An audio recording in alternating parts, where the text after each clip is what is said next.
ইংল্যান্ডের বিপক্ষে এমন জয়ের ধারাবাহিকতায় টেস্ট র্যাঙ্কিং এর সাথে উঠতে চায় বাংলাদেশ, এমন লক্ষ্যের কথাই জানিয়েছেন বিসিবির সভাপতি নাজমুল হাসান পাপন। সেই সাথে এই জয় ক্রিকেট বিশ্বে নতুন ব্র্যান্ডিং করবে বাংলাদেশের বিশ্বাস তার। এদিকে চা বিরতির পর তামিমের অধিনায়কত্বের বিষয়টি নিয়ে মুশফিকুর রহিমের সাথে কথা বলবেন জানিয়েছেন বিসিবি সভাপতি। এই ম্যাচটা যদি না জিততাম তাহলে কিন্তু বাংলাদেশের আসলে যে ইমপ্রুভমেন্টটা এটা বিশ্বের কাছে ওইভাবে ধরা পড়তো না। এমন জয়ের পরও প্রথম ওয়ানডে আর চট্টগ্রাম টেস্ট হারের আক্ষেপ থেকেই যাচ্ছে বিসিবি সভাপতি। বড় অর্জন শেষ পর্যন্ত পকেটে পড়ে না হলেও টেস্ট র্যাঙ্কিং এ উপরে উঠতে চান নাজমুল হাসান, কেননা ৮ নম্বরে থাকা ওয়েস্ট ইন্ডিজের খুব কাছে পৌঁছে গেছে বাংলাদেশ। বাইরের খেলাতে খেলছি না, আমরা বাইরে গিয়ে খেলা দেখলে বুঝতে পারবো, বাট যে পোটেনশিয়াল আছে কোনো সময় আমাদের সাতের নিচে নামা উচিত না, কোনো এটা যে ধরনের ক্রিকেটই হোক। এদিকে দল আর একাদশ নিয়েও কথা হচ্ছে অনেক। শুভাগত হোমকে কেন নেওয়া হয়েছে সেই ব্যাখ্যা অবশ্য সকালে দিয়েছেন ম্যানেজার খালেদ মাহমুদ। সিলেকশন নিয়ে কথা হয়, কেন শুভাগত হোম, কেন রাব্বি বা কেন এই আমরা যদি সিলেক্টর যদি ১৬০ কোটি লোক যদি সিলেক্টর হয়ে যায় তাহলে প্রবলেম এই দেশটার। আসলে নিউজিল্যান্ড সিরিজে হয়তো যখন যাবে তখন হয়তো অনেক ডেভেলপমেন্ট দেখবেন, অন্য রকম কিছু দেখবে হয়তো, তখন হয়তো অনেকে অনেক কথা বলবে, এই যাচ্ছে কেন, ও যাচ্ছে কেন, এটা হচ্ছে কেন। প্রশ্ন আছে মুশফিকের অধিনায়কত্ব নিয়েও। চা বিরতির আগে ম্যাচ যখন বেরিয়ে যাচ্ছিল তখন নাকি অধিনায়কত্বের দায়িত্ব দেওয়া হয়েছিল তামিম ইকবালকে। উপদেষ্টা সাকিব আল হাসান ফিল্ডিং সাজানো থেকে বোলিং পরিবর্তন সবই নাকি করছিলেন তামিম। হয়তো যে মেসেজটা পাঠানো হচ্ছিল ওইভাবে রিঅ্যাক্ট করছিল না, সেই জন্য তামিমকে দায়িত্ব দেওয়া হয়েছিল। ও নিজেই নিয়ে নিয়েছে, তামিমকে বলা হচ্ছিল, তামিম করছিল। এই ধরনের একটা ইনফরমেশন পেয়েছি, বাট এটা টু প্রিএমটিভ।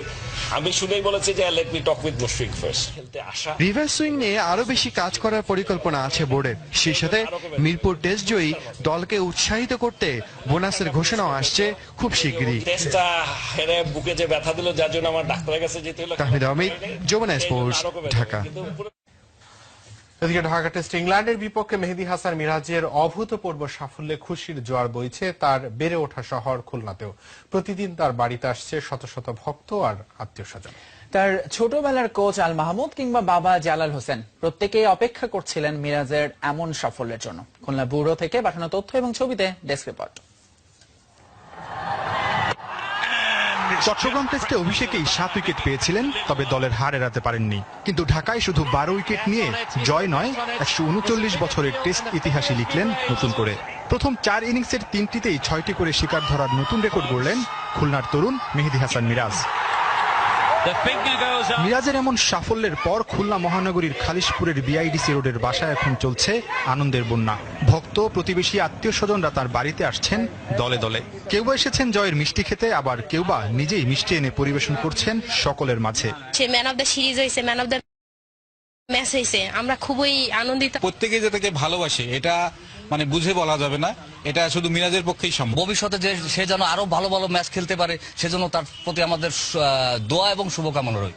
শুধু ভক্তরাই নয়, মিরাজের এমন সাফল্যে মহা খুশি তার ক্রিকেট গুরুরাও। ছোটবেলা থেকেই মিরাজের ক্রিকেট সাধনা, দক্ষতা আর অদম্য চেষ্টা একদিন যে তাকে শিখরে নিয়ে যাবে এমন ভাবনা ছিল এই কোচের। যখন ক্রিকেট ম্যাচগুলি খেলতো, বড় ইনিংস খেলতো এবং খুব ভালো ভাবে সবকিছু স্ট্রাগল করতো, সব সিচুয়েশন হ্যান্ডেলিং ভালো করতো। মিরাজের সাফল্যে গর্বিত তার পরিবারের সদস্যরাও। সবার কাছে দোয়া চাই যেন আমার ছেলে না আপনাদের ছেলে, আর আপনাদের ছেলে আপনাদের যেন কিছু দিতে পারে। ইংল্যান্ডের বিপক্ষে এই টেস্ট সিরিজটা স্মরণীয় হয়ে থাকবে বাংলাদেশের ক্রিকেটে। তবে মেহেদী হাসান মিরাজ আর তার পরিবার স্বজনদের কাছে বাকি জীবন আলাদা এক স্থান করে নেবে এই সিরিজ। রিপোর্টে দেখছিলাম রাকিব, সাধারণত যেটি হয় বড় দলকে হারালে ছোট দলগুলোর জন্য র্যাঙ্কিং এ অনেক পয়েন্ট যোগ হয়, সেটি বাংলাদেশের ক্ষেত্রে হয়েছে এই সিরিজে। বড় দল ছোট দল হচ্ছে আসলে র্যাঙ্কিং এর উপরে আর নিচের দল বলা ভালো, এখন আসলে বড় ছোট বলা মুশকিল। র্যাঙ্কিং এ উলটপালট হয়েছে এই সিরিজ শেষ হওয়ার জন্য। মানে র্যাঙ্কিং বলতে অ্যাটলিস্ট রেটিং পয়েন্ট অন্তত সেটি বলবে, হয়তো র্যাঙ্কিং এ উলটপালট হওয়ার সুযোগ ভবিষ্যতে আছে। এই মুহূর্তে র্যাঙ্কিং এর শীর্ষে আছে ভারত এবং পাকিস্তানের মধ্যে কিন্তু এই 2 মাসেই চেঞ্জ হয়েছে এবং পাকিস্তানের জন্য একটু ডিফিকাল্ট, যদিও এখনো ওয়েস্ট ইন্ডিজের সঙ্গে সিরিজ চলছে, আবার ভারতের ইংল্যান্ডের এগেইনস্টে সিরিজ আছে। 1-2 তারা থাকছে, এটা মোটামুটি নিশ্চিত। এরপর হচ্ছে অস্ট্রেলিয়া 108, যেই জায়গাটা আসলে ইংল্যান্ডের জন্য একটু লস হয়ে গেছে, তাদের কিন্তু উপরে ওঠার সুযোগ ছিল। তারা কিন্তু 4 নম্বরই থাকছে, 3টি রেটিং পয়েন্ট ঢাকা টেস্ট হারার কারণে তাদের পয়েন্ট ছিল অস্ট্রেলিয়ার সমান ছিল, সেটি তাদের কমে গেছে। দক্ষিণ আফ্রিকা 96 রেটিং পয়েন্ট নিয়ে 5 নম্বর অবস্থানে আছে। পরের অবস্থানে আছে শ্রীলঙ্কা, তাদের 95 রেটিং পয়েন্ট, নিউজিল্যান্ডের রেটিং পয়েন্ট হচ্ছে 91।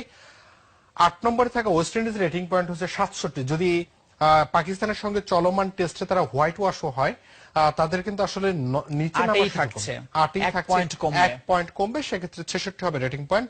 বাংলাদেশের রেটিং পয়েন্ট হচ্ছে এই মুহূর্তে 65, 8টি রেটিং পয়েন্ট যোগ হয়েছে, 1 লাফে 57 থেকে 65তে চলে গেছে। আমরা যদি একটু দেখতে চাই প্লেয়ার্সদের যে র্যাঙ্কিং, সেইখানে কতটা অদল বদল হলো। ব্যাটিং র্যাঙ্কিং এ তামিম ইকবাল এই মুহূর্তে 20 নম্বর অবস্থানে আছে, এটা হচ্ছে তার বেস্ট রেটিং এবং 668 রেটিং পয়েন্ট হচ্ছে তার।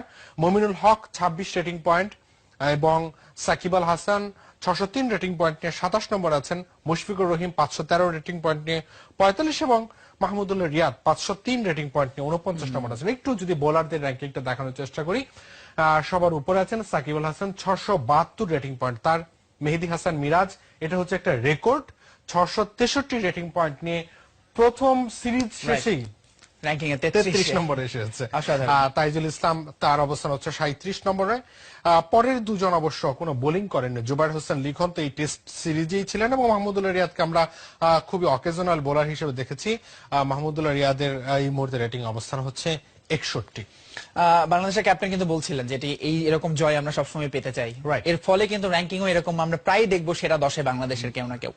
অনুগ্রহপূর্বক সংবাদটি শেয়ার করুন এবং খেলাধুলার সর্বশেষ খবর জানতে স্পোর্টস এজেন্ট সাবস্ক্রাইব করে রাখুন। ধন্যবাদ।